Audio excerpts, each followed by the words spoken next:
రెండు ఆరాధనకు గాను కొన్ని మాటలు మనం ధ్యానించుకుందాం. 90వ కీర్తన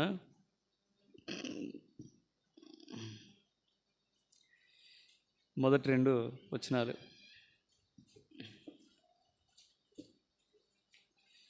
90వ కీర్తన మొదటి 2 వచనాలు కలిసి చదువుకుందాం. ప్రభువా, తరతరముల నుండి మాకు నివాస స్థలము నీవే. పర్వతములు పుట్టక మునుపు, భూమిని లోకమును నీవు పుట్టింపక మునుపు, యుగ యుగములు నీవే దేవుడు. తిరిగి 92వ కీర్తన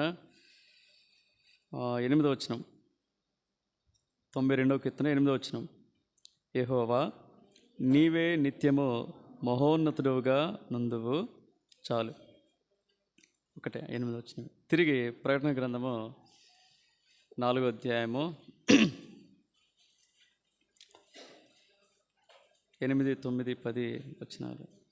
9 నుంచి చదువుకుందారండి, మనకి ముందు అవసరం ఉండదు. ప్రకటన గ్రంథము 4వ అధ్యాయము 10, 11 వచనాలు. 9 కూడా అవసరం లేదు మనకు. ఆ 24 జీవించున్న వానికి నమస్కారం చేయొచ్చు. ప్రభువా, మా దేవా, నీవు సమస్తమును సృష్టించితివి. నీ చిత్తమును బట్టి అవి ఉండెను, దాన్ని బట్టి సృష్టింపబడెను గనుక నీవే మహిమ ఘనత ప్రభావములు పొందనర్హుడు అని చెప్పుచు తమ కిరీటములను ఆ సింహాసనం ఎదుట వేసిరి. ప్రభు సహాయం కొరకు ప్రార్థన చేసుకుందాం.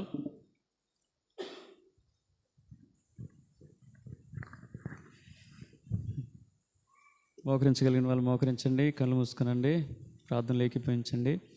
ప్రేమల తండ్రి యేసు ప్రభువా, నీ ఘనమైన ఉన్నతమైన నామాన్ని బట్టి వందనాలు, స్తుతులు, స్తోత్రములు. ఇంతవరకు ప్రభా పాటల ద్వారా మీ నామాన్ని మహింపరచడానికి మాకు ఇచ్చిన ఆధిక్యతను బట్టి వందనాలు. మీ నామం మహింపరచబడింది నమ్ముచు తిరిగి చదువుకున్న లేఖన భాగాలను మీ చేతులు పెడుతుండగా దీవించి ఆశీర్వదించండి, విరిచి మాకు వడ్డించండి.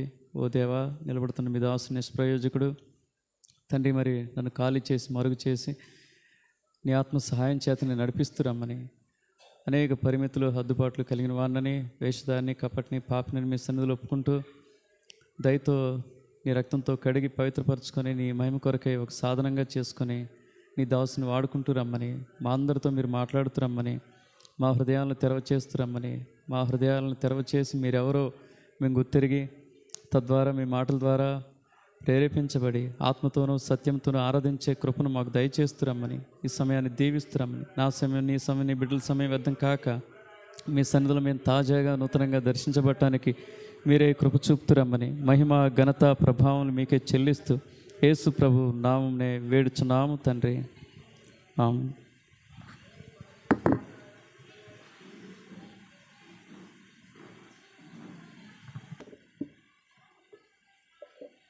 మూడు లేఖన భాగాలు మనం చదువుకున్నాం. 90వ కీర్తన మొదటి 2 వచనాలు మీరు జాగ్రత్తగా చదివితే, అదేవిధంగా 95వ కీర్తన 8వ వచనాన్ని చదివితే, ప్రకటన గ్రంథము 4వ అధ్యాయము 10, 11 వచనాలు చదివితే 3 వచనాల్లో కూడా కామన్గా ఉన్నటువంటి ఒక విషయము మనం చూడగలుగుతాం. ఎవరైనా చెప్పగలరా?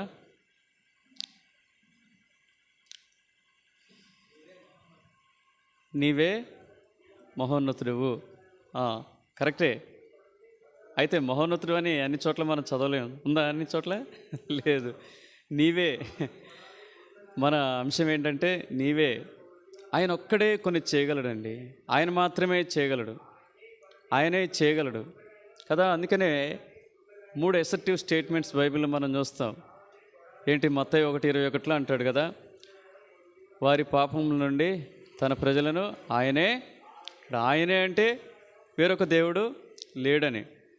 యెషయా 45:10 ఉంటుంది, నేను తప్ప వేరొక దేవుడు లేడని. అసర్టివ్ స్టేట్మెంట్స్ అనమాట. తర్వాత యోహాను సువార్త 14:6 మనం చదువుతాం. ఏంటది? నేనే మార్గము, నేనే సత్యము, నేనే జీవము కదా. ఇవి యేసు ప్రభు తాను దేవుడు కాబట్టి, సృష్టికర్త కాబట్టి ఎంతో అవి ముక్త కంఠంతో కదా, ఆయన ఎంతో అధికారంతో చెప్పినట్లుగా మనం చూస్తాం. చాలామంది లోకస్తులు ఏమనుకుంటారంటే గర్వంతో చెప్పిన అనుకుంటారు. కాదు. కాబట్టి ఉదయకాలం నా తలంపు ఏంటంటే ఆయనే కొన్ని చేయగలిగినటువంటి దేవుడు ఆయన. ఆయనే ఏం చేస్తూ వచ్చారంటే మన జీవితాల్లో అనేక కార్యాలు జరిగిస్తూ వచ్చాడు. అందుని బట్టే కీర్తనకారుడు కానీ ఆ తర్వాత భక్తులు కానీ, అక్కడ ఉన్నటువంటి పరలోకంలో ఉన్నటువంటి 24 మంది పెద్దలు కానీ, కోటాను కోట్ల దేవదూతలు కానీ ఏమంటున్నారు? నీవే ఘనత మహిమ ప్రభావములు పొందనర్హుడివి.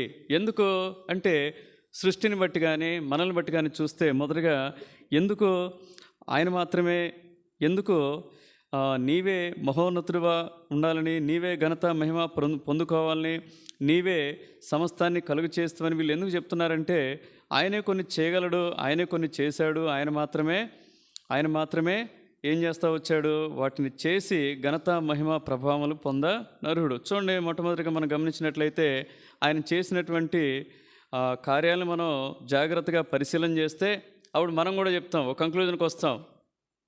నీవే మహిమ ఘనత ప్రభావములు పొంద నరుడు అని నేను కూడా ప్రభా నేను నిన్నేం చేస్తున్నాను?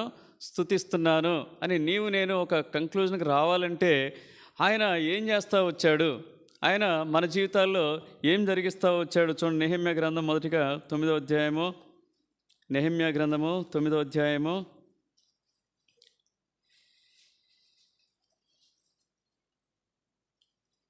5-6 వచనాలు.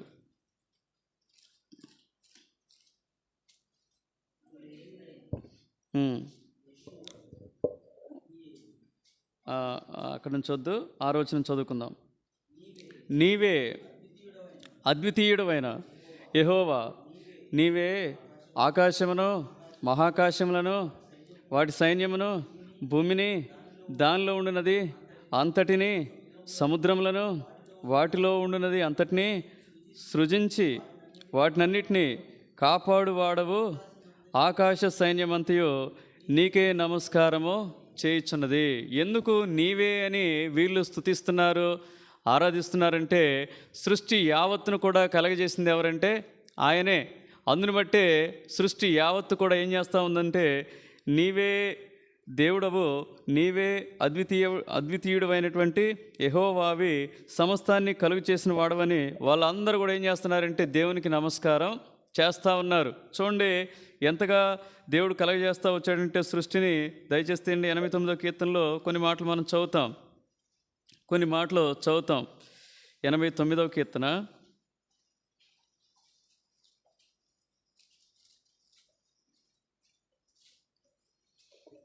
89వ కీర్తన 6 నుండి 12 వచనాలు. మింటను యెహోవాకు సాటి అయిన వాడెవడు? దైవపుత్రులో యెహోవా వంటి వాడెవడు? పరిశుద్ధ దూతల సభలో ఆయన మిక్కిలి భీకరుడు, తన చుట్టూనున్న వారందరికంటే భయంకరుడు యెహోవా. సైన్యములకు అధిపతియగు దేవా యెహోవా, నీ వంటి బలాఢ్యుడెవడు? నీ విశ్వాసిత చేత నీవు ఆవరింపబడి ఉన్నావు. సముద్రపు పొంగు అణచువాడవు నీవే, దాని తరంగములు లేచినప్పుడు నీవు వాటిని అణచివేయుచున్నావు. చంపబడిన దానిలో సమానంగా నీవు ఐగుప్తును నలిపివేస్తివి. నీ బాహుబలం చేత నీ శత్రువులను చెదరగొట్టితివి. ఆకాశం నీదే, భూమి నీదే, లోకమును దాని పరిపూర్ణతను నీవే స్థాపించితివి. ఉత్తర దక్షిణములను నీవే నిర్మించితివి. తాబోరు హెర్మోన్లు నీ నామమును బట్టి ఉత్సాహధ్వని చేయుచున్నవి. పరాక్రమ గల బాహు నీకు కలదు. నీ హస్తము బలమైనది, నీ దక్షిణ హస్తం ఉన్నతమైనది. చాలు కదా. ఇక్కడ మనం 6 నుండి 12 వచనాల వరకు చదువుకున్నప్పుడు మనం గ్రహించింది ఏంటంటే ఆయన కలగచేయటమే కాదు, వాటన్నిటిని కూడా ఏం చేస్తూ ఉన్నాడు? నిర్వహిస్తూ ఉన్నాడు. సృష్టి అంటే అందులో మనం కూడా ఉన్నాం. ఉదయకాలం ప్రభుని ఆరాధించడానికి హేతు ఏంటంటే ఆయన ఏం చేస్తూ వచ్చారంటే సమస్తాన్ని సృష్టించింది ఆయనే. కాబట్టి మనం ఏ విధంగా ఆరాధించాలంటే ప్రభువా సమస్తాన్ని సృష్టించింది నీవే, అందుని బట్టి నేను నిన్నేం చేస్తాను? ఆరాధిస్తున్నాను. అందుని బట్టి అవి ఎంత కృతజ్ఞత కలిగి ఉన్నాయంటే ఎక్కడ చూస్తాం? 148వ కీర్తనలో అవి ఎంత కృతజ్ఞత కలిగి ఉన్నాయంటే, ఎంతగా దేవుణ్ణి స్తుతిస్తున్నాయంటే, ఎంతగా దేవుణ్ణి ఆరాధిస్తున్నాయంటే కొన్ని లేఖనాలు మనం చదువుకున్నప్పుడు మనం గుర్తెరుగుతాం. గమనించండి, ఇక్కడ 148వ కీర్తన 7 నుంచి 13 వచనాలు చదవండి. భూమి మీద ఉన్న మకరములారా, మొదటి నుంచే భూమి మీద నుండి కరెక్టే, 7 నుంచి కరెక్టే, నేను 12 వచనం చూస్తున్నా. భూమి మీద నున్న మకరములారా, అగాధ జలములారా, యెహోవాను స్తుతించుడి. అగ్ని వడగండ్లారా, హిమమా ఆవిరి, ఆయన ఆజ్ఞ నెరవేర్చు.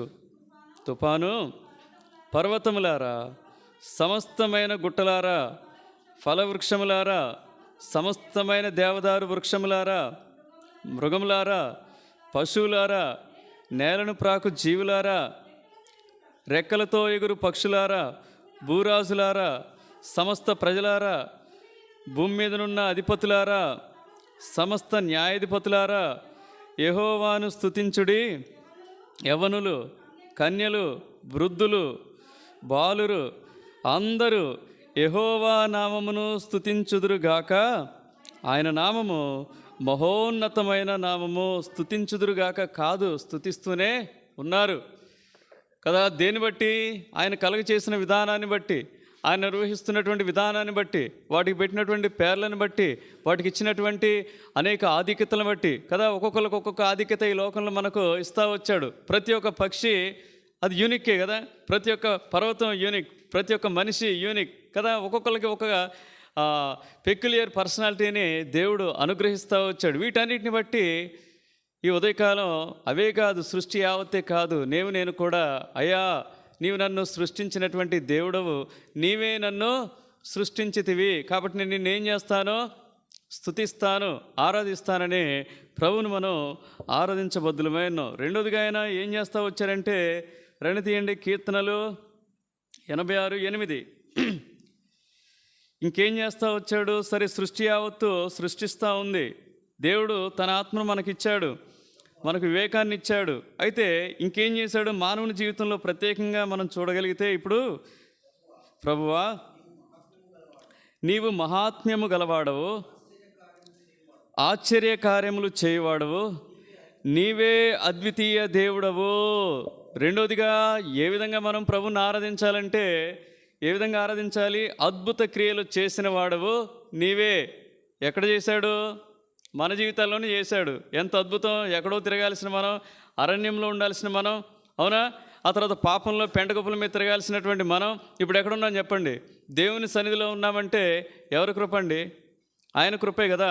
సమస్తాన్ని ఆయన ఏం చేస్తాడంటే కలగచేయటమే కాదు, ప్రాముఖ్యంగా మానవుని జీవితంలో ఏం చేస్తూ వచ్చాడంటే అద్భుతాలు. ఏం అద్భుతాలు అంటాడు? దానియేలు గ్రంథంలో 6:27 ఏమంటాడు? నువ్వు అద్భుత క్రియలు చేయవాడు అని చెబుతూ ఏం చేశాడు? అద్భుత క్రియలు అంటే ఇక్కడ చెప్తాడు ఒక మాట.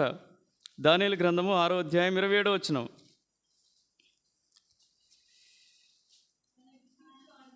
ఆయన విడిపించువాడును రక్షించువాడినయుండి పరమందును భూమి మీదను సూచక్రియలను ఆశ్చర్య కార్యములను చేయువాడు ఆయనే. సింహంల నోట నుండి ఈ దానియేలును రక్షించను అని వ్రాయించను కదా. మనం ఇప్పుడు చెప్పొచ్చు, నీవే ప్రభు నన్ను రక్షించితివని. నువ్వేం చేయొచ్చు? ఆరాధించవచ్చు. నీవే నన్ను విమోచించావు, నీవే నన్ను రక్షించుకున్నావు, నీవే నన్ను కాపాడుకున్నావు కదా. ఎంత అద్భుతం మన జీవితాల్లో ఇది, ఎంత అద్భుతం! అందుకని కీర్తనకారుడు 31వ కీర్తనలో ఒక మాట అంటాడు 5వ వచనంలో, దయచేసి తీయండి. నా ఆత్మను నీ చేతికి అప్పగించున్నాను, యెహోవా దేవా నన్ను విమోచించువాడవు నీవే. విమోచించువాడవని కీర్తనకారుడు రాసినప్పటికి కూడా దానిలో ఏమన్నాడు? విమోచించిన వాడే మనల్ని విమోచించాడు కాబట్టి ఇక్కడ ఉన్నాం, ఆయన ఆరాధించగలుగుతున్నాం, ఆయన స్తుతించగలుగుతున్నాం. మొదటిగా గమనించినట్లయితే ఆయన సృష్టించిన వాడు, రెండోదిగా గమనించగలిగినట్లయితే ఆయన విమోచించిన వాడు, మన జీవితాల్లో అద్భుత కార్యాలు చేసినవాడు. ఎలా విమోచించాడు అని ఆలోచన చేస్తే, ఒకప్పుడు మన దుస్థితి ఎలాంటిదంటే, మన స్థితి ఎలాంటిదంటే చెప్పొచ్చు. ఎలా ఉన్నాం మనం చెప్పండి? ఒకప్పుడు ఎలా ఉన్నాం? వెరీ గుడ్, మంచి చెప్తున్నారు. పాపముల చేత అపరాధముల చేత చచ్చిన వారుగా ఉన్నాం. ఆ దానియేలు అయితే సింహపు గుహలో ఉన్నాడు, సింహపు నోట నుండి తప్పించబడ్డాడు. మనం సాతాను యొక్క బంధకాల్లో ఉంటూ వచ్చాం. సాతాను బంధకాల్లో ఉండి పాపానికి దాసులుగా ఉన్నాం, లోకానికి దాసులుగా ఉన్నాం, దేవులు కాని వారికి దాసులుగా ఉంటూ వచ్చాం. వాటిని బట్టి మన జీవితాలు శాపగ్రస్తమైనవి. ఎంతో పతనమయ్యాం, ఎంతో నష్టపోయాం కదా. ఈ పాపాలు ఎలా ఉన్నాయంటాడు 40వ కీర్తన 12వ వచనంలో. మన జీవితాల్లో 40వ కీర్తన 12వ వచనంలో ఒక మాట ఉంటుంది. లెక్కలేని అపాయములు నన్ను చుట్టుకొని ఉన్నవి. నా దోషములు నన్ను పట్టుకొనగా నేను తల ఎత్తి చూడలేకపోతిని. లెక్కకవి నా తల వెంట్రుకలను మించి ఉన్నవి. నా హృదయము అధైర్యపడి ఉన్నది. మన దోషాలు, మన పాపాలు ఎలా ఉన్నాయంటే లెక్కలేనివిగా ఉన్నాయవి, అపరిమితంగా ఉన్నాయవి. అలాంటి దుస్థితిలో నేను ఉంటూ వచ్చాం. అంత మాత్రమే కాదు, ఇదే 38వ కీర్తనలు అంటాడు, అవి మోయలేని బరువులే ఉన్నవంటాడు. 4వ వచనం చదవండి. నా దోషములు నా తల మీదుగా పొర్లిపోయినవి, నేను మోయలేని బరువలే, అవి నా మీద మోపబడి ఉన్నవి కదా. ఎలా ఉన్నవంట అవి? మోయలేని బరువలే ఉన్నవి. అవి ఇంకా లిఖితమై ఉన్నవంటాడు. ఎక్కడ? ఇర్మియా గ్రంథం 17వ అధ్యాయం 2వ వచనంలో యూదా పాపము అక్కడ అంటాడు. ఇర్మియా గ్రంథము 17వ అధ్యాయం 2వ వచనం, యూదా పాపము ఇనుప గంటముతో వ్రాయబడి ఉన్నది, అది వజ్రపు మనతో. అదేయా, వాస్తవంగా నా పేరు ఎందులో రాయబడాలి? జీవగ్రంథంలో రాయబడాలని దేవుని యొక్క సంకల్పం అయితే ఈయన ఎక్కడ రాస్తా వచ్చాడు? పాపపు గ్రంథాల్లో రాస్తా వచ్చాడు. అంటే పాపపు జాబితాలో నేను ఉంటూ వచ్చాం. ఎంత దుస్థితి! ఈ పాపాన్ని బట్టి యోబు భక్తుడు అంటాడు కదా, ఏమంటాడు? పాపం చేయవారిని పాతాళం ఏం చేస్తుంది? యోబు 24:19 అంటాడు, పాపము చేయవారిని పాతాళము పట్టుకొనును. నేను పాతాళానికి పాత్రులం, శిక్షకు పాత్రులం కదా, అగ్నిగుండానికి పాత్రలో. అలాంటి మనల్ని యేసుప్రభు ఏం చేస్తూ వచ్చాడు? ప్రేమిస్తూ వచ్చాడు. మన జీవితంలో అద్భుతంగా వచ్చాడు ఆయన. ఏ విధంగా సువార్త వచ్చిందో నాకైతే మీ సంగతి తెలియదు. అద్భుతంగా నా ఎద్దుకు వచ్చాడు.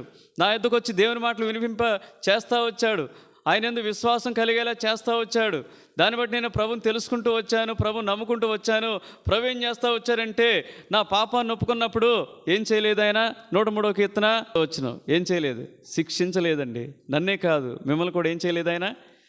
ఎంత ప్రేమామయుడు, ఎంత జాలి కలిగినటువంటి దేవుడు, ఎంత కృప కలిగినటువంటి దేవుడు. చదవండి. మన పాపములను బట్టి మనకు ప్రతీకారం చేయలేదు, ప్రతిఫలమే లేదు. కానీ ఏం చేస్తా వచ్చాడు చెప్పండి? దానికి ప్రతిగా నీకు నాకు బదులుగా ఆయనే కలువరి శిలువనెక్కి తన ప్రాణాన్ని బలిగా పెడతా వచ్చాడు. తన నిర్దోషమైన నిష్కలంకమైన రక్తాన్ని చిందిస్తూ వచ్చాడు. ఆయన కాచినటువంటి రక్తం ద్వారా నా పాపాలు ఏమవుతా వచ్చాయి? కడగబడతా వచ్చాయి కదా, కడగబడతా వచ్చాయి. అద్భుత రీతిలో దేవుడు ఏం చేస్తూ వచ్చాడు? ఇప్పుడు చదవండి 30వ అధ్యాయం, కీర్తనలు 33. పాతాళానికి పాత్రులమైన మనల్ని, 30వ కీర్తన 3వ వచనం, యెహోవా పాతాళంలో నుండి నా ప్రాణమును లేవతీసితివి, నేను గోతిలోనికి దిగకుండా నీవు నన్ను బ్రతికించితివి. ఎంత గొప్ప దేవుడు అండి! అద్భుత కార్యాలు కావాయి చెప్పండి నా జీవితాల్లో. మొట్టమొదటిగా నన్ను సృజించినది నీవే ప్రభు అని దేవుని స్తుతిద్దాం. రెండవదిగా ఏం చేయాలి? నా జీవితాల్లో అద్భుత కార్యాలు చేసిన దేవుడు నీవే ప్రభు. ఏమిటి అద్భుతాలు? నన్ను విమోచించావు, నన్ను రక్షించుకున్నావు, పాతాళం నుండి నా ఆత్మను తప్పించావు కదా. ఇప్పుడు ఎలా ఉన్నామంట? సజీవ లెక్కల్లో ఉన్నాం. యెషయా గ్రంథము 38వ అధ్యాయము. మన పాపాలన్నింటినీ కూడా ఏం చేస్తా వచ్చారంటే తన వీపు వెనుకకు పారవేసి, యెషయా 38:15 నుంచి కొన్ని వచనాలు చదవండి. మికటమైన ఆయాసము నాకు నెమ్మది కలుగుటకు కారణమాయను, నీ ప్రేమ చేత నా ప్రాణమును నాశనమును గోతి నుండి విడిపించితివి. నీ వీపు వెనక తట్టు నా పాపములన్నీయు నీ పారవేస్తివి. పాతాళంలో నీకు స్తుతి కలగదు. ముందు దేవుని వాక్యం విను, అవన్నీ కాదు అమ్మ, దేవుని వాక్యం విను, అవన్నీ కాదు. రా కూర్చోదా, ఇది వదిలిపెట్టి ఏవో చెప్తున్నావు. నేను అక్కడ కూర్చుంది అందుకే నువ్వు అదే అనేది పోతనే తెలుసు మాకు. నువ్వు పోతే పోయిన నీళ్ళు పోతే అయింది, వరదలు వచ్చి తుఫాన్లు వచ్చినా ఏం కాదు. ఇటు కూర్చో, కనపడకండి, ఏం కనపడకుండా మేము కనపడేటట్టుగా వాక్యం వినేటట్టుగా చూసుకో. దేవుని సన్నిధిలో మాట్లాడకూడదు, గుర్తుపెట్టుకో. పాతాళంలో నీకు స్తుతి కలగదు, మృతి నీకు కృతజ్ఞతా స్తుతి చెల్లింపదు. సమాధిలోనికి దిగువారు నీ సత్యమును ఆశ్రయించుదురు. సజీవులే కదా నిన్ను స్తుతించుదురు. ఈ దినమున నేను సజీవుడనే నిన్ను స్తుతించుచున్నాను. తండ్రులు కుమారులకు నీ సత్యమును తెలియచేతురు. యెహోవా నన్ను రక్షించువాడు కాదు, రక్షించిన దేవుడు అండి ఆయన కదా. రెండవదిగా మన జీవితాల్లో అద్భుతములు చేసిన దేవుడు నీవే అని ప్రభుని స్తుతిద్దాం. ఏమిటి అద్భుతాలంటే, మనం విమోచించాడు, మన హృదయాలు మార్చాడు, మనకేమిచ్చాడు? రక్షణనిచ్చాడు. ఎంత గొప్ప దేవుడు. అందుకని 65వ కీర్తన 3వ వచనంలో అంటాడు కీర్తనకారుడు, 65వ కీర్తన 3వ వచనం, నా మీద మోపబడిన దోషములు. 65వ కీర్తన 3వ వచనమేనా? నా మీద మోపబడిన దోషములు భరింపజాలనివి, మా అతిక్రమముల నిమిత్తము. చూడండి ఏమని చెప్తున్నాడు, నీవే ప్రాయశ్చిత్తము చేసితివి అని ఆరాధించండి. చేయదు కాదు, చేశాడు కదా, మన జీవితాల్లో చేశాడు. కీర్తనకారుడు రాశాడు, మన జీవితాల్లో చేశాడు. మనకు బదులుగా ప్రాయశ్చిత్తం చేసినటువంటి దేవుడు ఆయనే అని ప్రభుని ఆరాధిద్దాం. మూడవదిగా కీర్తనలు 16:2. అంతేనా? మన సృజించిన దేవుడు ఆయనే. తర్వాత మన జీవితాల్లో అద్భుత కార్యాలు చేసిన దేవుడు ఆయనే.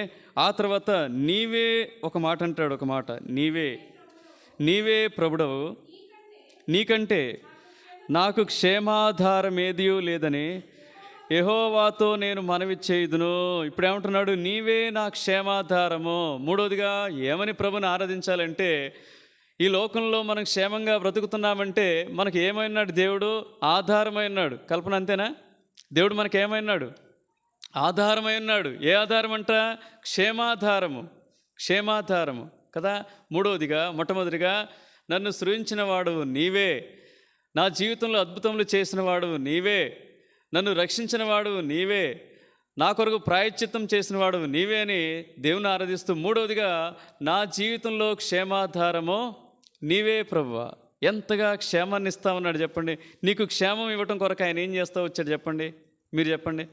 మనకు క్షేమం, మన ఈ లోకంలో క్షేమంగా ఉండటానికి, క్రైస్తవ జీవితంలో క్షేమంగా ఉండటానికి ఏమేమి ఇచ్చాడు చెప్పండి? పరిశుద్ధాత్మ, వెరీ గుడ్, కరెక్టే. ఇంకా వాక్యము, వెరీ గుడ్. ఇంకా సంఘం, వెరీ గుడ్, ఇది అద్భుతమైంది. సంఘం, అన్నీ కరెక్ట్ చెప్పారు. 3 జవాబులు. నేను సిద్ధపడే మీరు చెప్తున్నారండి. మన మధ్య టెలిపతి పనిచేస్తుందేమో అని నేనేమనుకున్నా మీకు తెలుస్తుంటాయి కదా. నేను అనుకున్నవే చెప్తా ఉన్నాడు కదా. వాగ్దానాలు కూడా ఇచ్చాడు. ఏమిచ్చాడు? వాగ్దానాలు ఇచ్చాడు. వాగ్దానాలు బట్టి మనం ఎలా ఉంటున్నాం? నిర్భయంగా ఉంటున్నాం, ధైర్యంగా ఉంటున్నాం, చెడుతనాన్ని తప్పించుకొని ఉంటున్నాం. అవునా కదా. రెండోది ఏమిచ్చాడు? ఆయన ఆజ్ఞలు లేదా వాక్యం అందాం, అంతే కదా. మొదటి సమూయేలు గ్రంథం 12:24 వచనంలో ఏమిచ్చాడు మనం క్షేమంగా ఉండటానికి?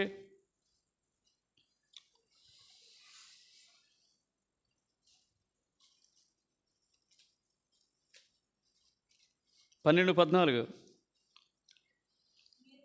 మీరు యెహోవా యందు భయభక్తులు కలిగి ఆయన మాటను విని ఆయన సేవించి ఆయన ఆజ్ఞను భంగం చేయక మీరును మేము ఏలురాజును మీ దేవుడైన యెహోవాను అనుసరించిన ఎడల మీకు క్షేమము కలుగును. ఎలా క్షేమం అంటే ఇందులో చాలా ఉన్నాయి. ఆయన యందు భయభక్తులు కలిగి ఉండటం ద్వారా, ఆయన మాటలు వినటం ద్వారా, ఆయన ఆజ్ఞలకు విధేయత చూపటం ద్వారా, ఆయన వాగ్దానాలను నమ్మటం ద్వారా, ఆ తర్వాత మనం ఎలా ఉంటున్నాం? ఈ లోకంలో క్షేమంగా ఉంటున్నాం. తర్వాత ఏమిచ్చాడు? నీవు నేను క్షేమంగా ఉండటానికి సంఘం ఇచ్చాడు, సహవాసం ఇచ్చాడు, మంచి బోధకులను ఇచ్చాడు కదా. మంచి బోధకులని మనం చేపట్టడానికి లేదు, కానీ మంచిగా అయితే బోధించడానికి అందరూ సమకూర్చాడు దేవుడు. ఇంకా మంచిగా బోధించాల్సిన అవసరం మన మీద ఉంది. అందుకే యెషయా 31 అంటాడు అనమాట. ఈ మాట 31 వచ్చిన వాళ్ళు అంటాడు, నీ బోధకులు దాగి ఉండరు అంటాడు. 30:20 వచనం, ప్రభువు నీకు క్లేశాన్న పానములు నిచ్చును, ఇక మీదట నీ బోధకులు దాగి ఉండరు. నీవు కన్నులారా నీ బోధకులను చూచెదవు. ఏం చేస్తూ వచ్చాడు చెప్పండి? దేవుడు చక్కటి ఆ బోధనిస్తూ ఉన్నాడు, తన వాక్యాన్ని అనుగ్రహిస్తూ ఉన్నాడు. ఈ వాక్యం ద్వారా, తన మాటల ద్వారా మనం ఎంతో క్షేమాభివృద్ధిని ఈ లోకంలో పొందుతూ ఉన్నాం. కాబట్టి ఈ ఉదయకాలం దేవుడు మనకు ఎవరంటే, నా క్షేమాధారము నీవే కదా. 23 కీర్తనలో రాస్తాడు కదా, యెహోవా నా కాపరి, నాకు ఎంత క్షేమాన్ని ఇస్తూ ఉన్నాడండి. ఆ వాగ్దానాలన్నింటినీ నీ పక్షాన నా పక్షాన నెరవేరుస్తూ ఉన్నాడు. అనేక పర్యాయాలు మనం తప్పైనప్పుడు అనేక పర్యాయాలు మనల్ని ఏం చేస్తూ ఉన్నాడు చూడండి. యేస్కేలు గ్రంథము 34వ అధ్యాయం 14 వచనం. ఏం చేస్తా ఉన్నాడు మనల్ని? నేను మంచి మేతగల చోట వాటిని మేపెదను, ఇశ్రాయేలు యొక్క ఉన్నత స్థలముల మీద వాటికి దొడ్డి ఏర్పడును, అక్కడ అవి మంచి దొడ్డిలో పండుకొనును. ఇశ్రాయేలు పర్వతముల మీద బలమైన మేతగల స్థలమునందు అవి మేయును. నేనే నా గొర్రెలను మేపి పరుండబెట్టుదును. ఇదే ప్రభువుకు యెహోవా వాక్కు. తప్పిపోయిన దాన్ని నేను వెదకుదును, తోలివేసిన దానిని మరలా తోలుకొని వచ్చేదును, గాయపడిన దానిని కట్టుదును. చాలు. ఏం చెప్తా ఉన్నాడు చెప్పండి? ఆత్మీయ జీవితంలో ఆయన ఎలాగ మనకి క్షేమాధారమై ఉన్నాడంటే, అనేక పర్యాయాలు మనల్ని ఏం చేస్తూ ఉన్నాడంటే, వాగ్దానాలతో ధైర్యపరచడమే కాదు, తన ఆజ్ఞలతో ఆదరించడమే కాదు, తన మాటలతో పురికొల్పడమే కాదు, ఆ తర్వాత అనేక పర్యాయాలు మనల్ని ఏం చేస్తూ ఉన్నాడంటే, సంఘం సహవాసం ద్వారా మంచిగా నీవు నేను బలంగా ఉండటానికి. ఎందుకు బలంగా ఉండాలి? లోకాన్ని, పాపాన్ని, అపవాదిని ఎదుర్కోవటానికి కావలసినటువంటి శక్తిని, బలాన్ని తన యొక్క సంఘం ద్వారా, సహవాసం ద్వారా, సేవకుల ద్వారా, తన బోధ ద్వారా నీకు నాకు అనుగ్రహిస్తూ ఉన్నాడు. అంతకుమించి పరిశుద్ధాత్మ ద్వారా నీకు నాకు అనుగ్రహిస్తూ ఉన్నాడు. కాబట్టి ఉదయకాలం ప్రభుని ఆరాధించడానికి హేతు ఏంటంటే, నా క్షేమాధారము నీవే. ఎలాంటి క్షేమం అంట? యెషయా గ్రంథం 48వ అధ్యాయం అంటాడు, ఆయన మాటలు విని ఆయన ఆజ్ఞలను అనుసరించి నడుచుకుంటున్నప్పుడు, ఆయన ఉపదేశానికి చెవియొగుతున్నప్పుడు ఎలాంటి క్షేమాన్ని మనకిస్తున్నాడంటే, నీవు నా ఆజ్ఞలను ఆలకింపవల్లని నేనెంతో కోరుచున్నాను.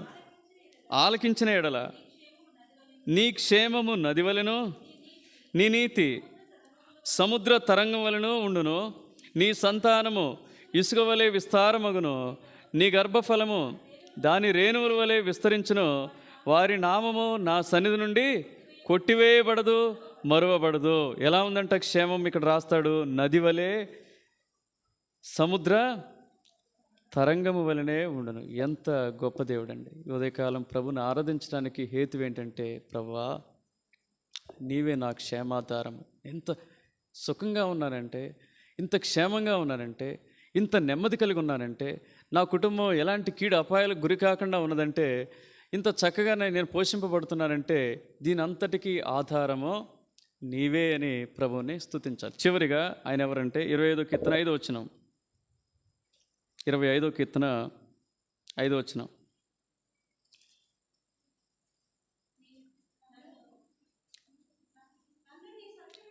నన్ను నీ సత్యమును అనుసరింపచేసి నాకు ఉపదేశం చేయుము, నీవే నా రక్షణకర్తవైన దేవుడవు. 4వదిగా, మొట్టమొదటిగా ఏంటి? నీవే నా సృష్టికర్తవు. 2వదిగా, నీవే నా జీవితంలో అద్భుతములు చేసిన వాడవు.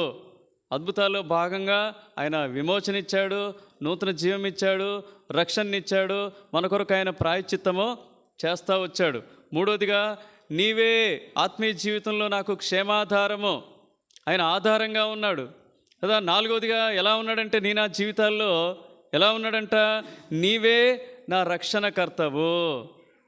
రక్షణకర్తవు, గాడ్ మై సేవియర్ అంటారు. God my saviour. రక్షణకర్త అంటే అర్థం ఏంటి? రక్షణకర్త అంటే అర్థం ఏంటంటే, కేవలం ఏదో రక్షించేవాడు కాదు, పుట్టుక నుంచి ఒక వ్యక్తి చనిపోయేంత వరకు తోడుగా ఉండి నడిపించి ఆదరించి బలపరిచి సంరక్షించి పోషించి ఆయన ఉండే స్థలానికి తీసుకుపోయేవాడిని ఏమంటారంటే రక్షణకర్త అంటారు కదా. 4వదిగా మన జీవితాల్లో ఆయన ఎలా ఉన్నాడంటే రక్షణకర్తగా ఉన్నాడు. ఈ రక్షణకర్త అయిండి ఏం చేస్తూ ఉన్నాడు? రండి, 27వ కీర్తన 9వ వచనంలో రక్షణకర్తగా ఉండి 4 ముఖ్యమైన పనులు చేస్తారండి. 4 ముఖ్యమైన పనులు. నీ ముఖమును నాకు దాచకము, కోపము చేత నీ సేవకుని తోలివేయకము, నా సహాయుడవు నీవే, రక్షణకర్తవగు దేవా నా దేవా, నన్ను దిగనాడకము, నన్ను విడవకము. ఈ రక్షణకర్త అయినటువంటి దేవుడు మొట్టమొదటిగా నీ నా జీవితాల్లో ఆయన ముఖము మరుగు చేసుకొనక నేను ప్రార్థించినప్పుడు నీకు నాకు ఎలా ఉన్నాడంటే సహాయుడుగా ఉన్నాడు ఆయన. అర్థమైందా? ఎందుకు కీర్తనాకారుడు నా రక్షణకర్తవు నీవే అని దేవుణ్ణి స్తుతిస్తూ ఉన్నాడు, దేవుణ్ణి కీర్తిస్తూ ఉన్నాడంటే, ఈ రక్షణకర్త నా జీవితాల్లో చేసేది ఏంటంటే తన ముఖాన్ని మరుగు చేసుకోలేదు, తన ముఖాన్ని దాచుకోలేదు. అర్థమైందా? నీకు నాకు ఏం చేస్తూ ఉన్నాడు? ఆయా పరిస్థితుల్లో ఉన్నప్పుడు, ఆయా పరిస్థితుల్లో మొరపెట్టినప్పుడు ఏం చేస్తూ ఉన్నాడు? సహాయపడుతున్నటువంటి దేవుడు ఆయన. రెండోదిగా ఈ రక్షణకర్త ఏం చేస్తాడు నా జీవితంలో అంటే, మీకా గ్రంథము 7వ అధ్యాయంలో ఒక మాట చదువుతాం. ఆత్మీయ జీవితంలో అనేక పర్యాయాలు మనం బలహీనం అయిపోతాం, తప్పిపోతాం, పతనమవుతాం. పతనమైనప్పుడు ఏం చేస్తా ఉన్నాడు? నీ పక్షాన నా పక్షాన ఆయన వ్యాజ్యమాడి సమకూరుస్తున్నటువంటి రక్షణకర్త ఆయన. చదవండి మీకా 7వ అధ్యాయము 7 నుంచి 7వ వచనం. అయినను యెహోవా కొరకు నేను ఎదురు చూచెదను, రక్షణకర్తయగు నా దేవుని కొరకు నేను కనిపెట్టి ఉందును. నా దేవుడు నా ప్రార్థనలకు ఇది అయిపోయింది. నా శత్రువా నా మీద అతిశయింపవద్దు. నేను క్రింద పడినను తిరిగి లేతును, నేను అంధకారం ముందు కూర్చున్నను, యెహోవా నాకు వెలుగ్గా నుండును. నేను యెహోవా దృష్టికి పాపం చేస్తున్న కనుక ఆయన నా పక్షమున వ్యాజ్యమాడి నా పక్షమున న్యాయం తీర్చు వరకు నేను ఆయన కోపాగ్నిని సహింతును. ఆయన నన్ను వెలుగులోనికి రప్పించును. ఆయన నీతిని నేను అనేక పర్యాయాలు రక్షింపబడిన తర్వాత మనం ప్రార్థనలకు జవాబు మాత్రమే ఇచ్చే రక్షణకర్త కాదండి. అనేక పర్యాయాలు మన పక్షాన ఏం చేస్తారంటే, మనం తప్పైనప్పుడు, బలహీనమైనప్పుడు, పతనమైనప్పుడు తిరిగి మన పక్షాన వ్యాజ్యమాడి, తండ్రితో వ్యాజ్యమాడి మనల్ని సమకూరుస్తున్నటువంటి దేవుడైన. మూడోదిగా ఏం చేస్తున్నాడు ఈ రక్షణకర్త? రండి, కీర్తనలు 68:19. కీర్తనలు 68:19.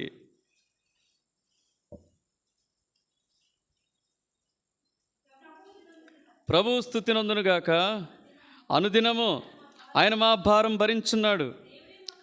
దేవుడే మాకు రక్షణకర్తగా ఉన్నాడు. రక్షణకర్త అయినటువంటి ఈ దేవుడు ఏం చేస్తా ఉన్నాడు? ఇక్కడ అనుదినం కూడా నా భారాన్ని భరిస్తూ ఉన్నాడు, మోస్తా ఉన్నాడు. లేదా నీ కుటుంబ భారాన్ని, నీ ఆర్థిక భారాన్ని, నీ పనుల భారాన్ని మనం ఎప్పుడైతే సామెతలు 16వ అధ్యాయం 3వ వచనం ప్రకారం ఆయన మీద వేస్తామో, మన కార్యాలను ఏం చేస్తూ ఉన్నాడు? ఆయన సఫలపరుస్తూ ఉన్నాడు, కార్యం చేస్తూ ఉన్నాడు కదా. అనేక భారాలు, వ్యాధి భారాలు, కొంతమందికి ఇంకే చాలా భారాలు ఉన్నాయి. అది వీళ్ళకి ఇద్దరికైతే ప్రయాణ భారాలు. ప్రభు మీద ఆధారపడండి. నడుము నొప్పి కానీ, వెన్ను నొప్పి కానీ, ఏ నొప్పి లేకుండా ప్రభు ఏం చేయగలడంటే సహాయపడతాడు. ఆయన కృప కొరకు వేడుకుంటే ఆయన పునరుత్థాన శక్తి ద్వారా దాని మీద మనసు లేకుండా చేస్తాడు. మత్తయి సువార్త 6:33 ఎప్పుడు గుర్తు తెచ్చుకోవాలి. ప్రభువా, ఎన్ని ఉన్నా సరే నేను నీతిని, నీ రాజ్యాన్ని వెతికేవానిగా నన్ను ఉంచు. నువ్వు ఖచ్చితంగా ఏం చేస్తావు? నాకు కావాల్సిన నువ్వు ఇస్తావని దీని మీద బాగా దృష్టి పెట్టండి. నేను దాని మీద బాగా దృష్టి పెట్టా, నా నడువు నొప్పులు ఇవన్నీ పోయినాయి. ఎందుకు? వాటి మీద దృష్టి లేనప్పుడు ఏం చేస్తాడు ప్రభు? ఆటోమేటిక్గా తీసేస్తాడండి. మనం దేని కొరకు అడుగుతున్నాడు ప్రభు? మన ఇంటెన్షన్ చూస్తాడు, మన మోటివ్ చూస్తాడు.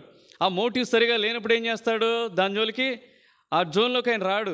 గుర్తుపెట్టుకోండి, మన మోటివ్ ప్రభు అయినప్పుడు, మన గురి లక్ష్యం ప్రభు అయినప్పుడు, అప్పుడు ఆటోమేటిక్గా మనకు కావాల్సినవన్నీ ఆయన చేస్తాడు. నేను నా అనుభవంతో నేను చెప్తున్నాను ఈ మాట. కాబట్టి అనుదిన మన భారాన్ని భరించేటటువంటి రక్షణకర్త ఈయన. చివరిగా ఈ రక్షణకర్త ఏం చేస్తానని చెప్పండి? ఇంత సంతోషంగా ఉన్నామంటే కారకుడు ఎవరంటే హబక్కు గ్రంథం 3వ అధ్యాయము 18-19 వచనాలు. ఈ రక్షణకర్త అయినటువంటి దేవుడు, నేను యెహోవా యందు ఆనందించెదను, నా దేవుని యందు. ఈ రక్షణకర్త అయినటువంటి దేవుడు నీకు ఏమిచ్చే దేవుడుగా ఉన్నాడు? సంతోషాన్ని, ఆనందాన్ని ఇచ్చేటటువంటి దేవుడుగా ఉన్నాడు కదా. అందుకనే కీర్తనకాడు అంటా వచ్చాడు, నీవే నా రక్షణకర్తమైనటువంటి దేవుడు. రక్షణకర్తగా ఉండి ఏం చేస్తా ఉన్నాడు? సహాయం చేస్తూ ఉన్నాడు, సమకూరుస్తూ ఉన్నాడు. రెండోదిగా కదా, చీకట్లో ఉన్నప్పుడు మరలా వెలుగులకు నడిపిస్తూ ఉన్నాడు. మూడోదిగా మన భారాలను భరిస్తూ ఉన్నాడు. నాలుగోదిగా మనకు సంతోషాన్ని, ఆనందాన్ని ఇస్తూ ఉన్నాడు. అందుకనే 18వ కీర్తన 46 వచనాలు అంటాడు, నా రక్షణకర్త అయిన దేవుడు బహుగా స్తుతి నొందునుగాక అంటాడు. బహుగా స్తుతి నొందునుగాక. ఈ ఉదయకాలం ప్రభుని ఆరాధించడానికి హేతు ఏంటంటే, ప్రభుని ఆరాధించడానికి ఏమిటి కారణాలు ఏమున్నాయంటే, మొట్టమొదటిగా నన్ను సృజించిన వాడవు నీవే అని ప్రభుని ఆరాధించు. రెండోదిగా నన్ను రక్షించిన వాడవు, విమోచించిన వాడవు, నా జీవితాల్లో అద్భుత ఆశ్చర్య కార్యాలు జరిగించిన వాడవు నీవే అని ప్రభుని ఆరాధించు. మూడోదిగా నా క్షేమాధారము నీవే ప్రభువా. అంత మాత్రమే కాక నా రక్షణకర్తమైనటువంటి దేవుడవు నీవే అని ఆరాధించు. చివరిగా యెషయా గ్రంథము 25వ అధ్యాయం 1వ వచనం చదువుకొని ఆరాధనలోకి వెళ్ళిపోదాం. యెషయా గ్రంథము అందరూ తీసారా? యెషయా గ్రంథము 25 1వ వచనం. ఈ మాట కలిసి చదువుకుందాం. కలిసి చదువుకొని మనం ఆరాధనలోకి వెళ్దాం. కలిసి చదువుకుందాం. యెహోవా నీవే నా దేవుడవు, నేను నిన్ను హెచ్చించెదను, నీ నామమును స్తుతించెదను. నీవు అద్భుతములు చేసితివి, సత్య స్వభావం అనుసరించి నీవు పూర్వకాలమును చేసిన నీ ఆలోచనలు నెరవేర్చితివి. యెహోవా నీవే నా దేవుడు అని ప్రభుని ఆరాధించు, ప్రభుని స్తుతించు. ఈ విధంగా ఈ తలంపులు బట్టి ప్రభుని మనం ఆరాధన చేద్దాం.